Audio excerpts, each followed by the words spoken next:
बिहार विधानसभा चुनाव को लेकर अमित शाह ने पटना स्थित बीजेपी दफ्तर में शुक्रवार की रात करीब 1.5 घंटे तक पार्टी नेताओं के साथ बैठक की। सूत्रों की माने तो अमित शाह ने बैठक में कहा कि आगामी बिहार विधानसभा चुनाव सिर्फ बिहार ही नहीं बल्कि देश के लिए भी संदेशवाहक साबित होगा। निर्देश दिया कि आज से चुनाव तक संगठन को पूरा समय दे। चुनाव को देखते हुए उन्होंने साफ कहा कि कौन क्या है इससे मतलब मत रखिए, ये भूल जाएं। बिहार विधानसभा चुनाव को एक सामान्य कार्यकर्ता की तरह लड़िए, सिर्फ एनडीए की जीत को प्राथमिकता दीजिए। ये देखना है कि एनडीए चुनाव लड़ रहा है, ये देखना जरूरी नहीं कि कैंडिडेट कौन है, एनडीए को जिताना है। भारत सरकार के गृह एवं सहकारिता मंत्री और भारतीय जनता पार्टी के पूर्व राष्ट्रीय अध्यक्ष आदरणीय श्री अमित शाह जी, बिहार के चुनाव प्रभारी श्री धर्मेंद्र प्रधान जी और भारतीय जनता पार्टी के राष्ट्रीय संगठन महामंत्री श्री बीएल संतोष जी के द्वारा आगामी चुनाव और बिहार विधानसभा के चुनाव की तैयारी को लेकर के बैठक किया गया। इसमें पूरे देश के 40 हमारे बहुत ही वरिष्ठ नेता आज यहाँ पर आए हुए हैं, जिनको अलग अलग लोकसभा की जिम्मेवारी दी गई है। और जो 40 हमारे नेता आए हैं वो राष्ट्रीय स्तर के हमारे बहुत ही शीर्षस्थ नेता हैं। खबर पर ज्यादा जानकारी के साथ जुड़ गए हैं संवाददाता चंदन कुमार चंचल।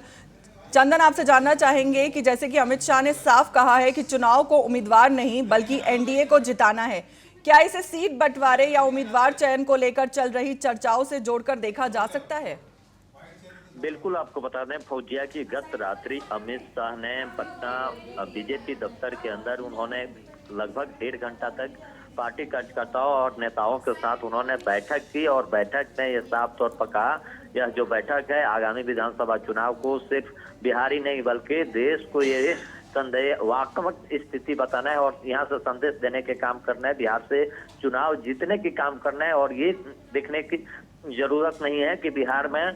आखिर नेता कौन है, किसको कैंडिडेट को उतारा गया है, और तमाम जो मंत्री हमारे कार्यकर्ता हैं या तमाम हमारे संगठन के लोग हैं उनको सिर्फ एक कार्यकर्ता के तौर पर काम करना है और एनडीए को जिताने के लिए जोर शोर लगाना है। ये नहीं देखना है कि यहाँ कैंडिडेट कौन है। तो उन्होंने साफ तौर पर एक कहा जाता था कि जिस तरह से अमित शाह ने कह रहे थे कि एक मूल मंत्र देंगे अपने पार्टी को जिताने के लिए, तो उन्होंने मूल मंत्र दिया और कहा कि सिर्फ देखना है कि एनडीए की कैंडिडेट होना चाहिए, उसके लिए आपको जीव जान लगा देना है और एनडीए को अधिक से अधिक सीट जिताने की कोशिश करना है, ताकि बिहार में सरकार बना करके पूरे देश को एक मैसेज देने का हम लोग काम करेंगे। इसके साथ उन्होंने ये भी कहा कि देखिए सीट बंटवारे पर भी चर्चा हुई, तो उन्होंने कहा कि साफ तौर पर हमारे अंदर कोई इस चीज को लेकर के दिक्कत नहीं है, हमारे अंदर सारी चीज हो गई है, बस इसका आधिकारिक तौर पर इसका घोषणा कर देना है कि कौन कितने सीट पर लड़ रहे हैं। तो हमारे अंदर कुछ नहीं है, बस एनडीए को जिताना है और एनडीए की सरकार बनाना है, उस पर काम करने की कोशिश करना है। जी चंदन, बैठक में मौजूद नेताओं के बीच इस बात पर कैसी प्रतिक्रिया रही है कि चुनाव एक साधारण कार्यकर्ता की तरह लड़ना है? क्या इसे बीजेपी की चुनावी शैली में बदलाव के तौर पर देखा जा सकता है? बिल्कुल, देखिए जिस तरह से उन्होंने कहा कि देखिए तमाम जो नेता हैं, हालांकि आपको बता दें कि जिस तरह से प्रदेश चुनाव प्रभारी जब बनाया गया धर्मेंद्र प्रधान भी पटना पहुंचे हुए थे, उनके तमाम जो अधिकारी थे बीजेपी के वो पहुंचे हुए थे। लेकिन इस चुनाव को, बिहार चुनाव को उन्होंने देश चुनाव से ही जोड़कर देखा और कहा कि देखिए ये बल्कि बिहार के नहीं पूरे देश की जो नजरें है बिहार पर टिका हुआ है और एनडीए को जिस तरह से लोगों को भरोसा मिल रहा है और एनडीए जिस तरह से काम किया है, सब बिहार के जो लोग हैं वो एनडीए को भरोसा जता रहे हैं और बिहार से अधिक सीट पर चुनाव जीतने का हम लोग काम भी करेंगे। इसके साथ ही आपको बता दें कि आज अमित शाह का बेतिया में कार्यक्रम है और वहाँ पर भी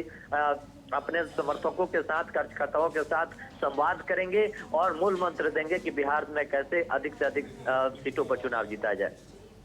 जी शुक्रिया चंदन आपका पूरी जानकारी साझा करने के लिए।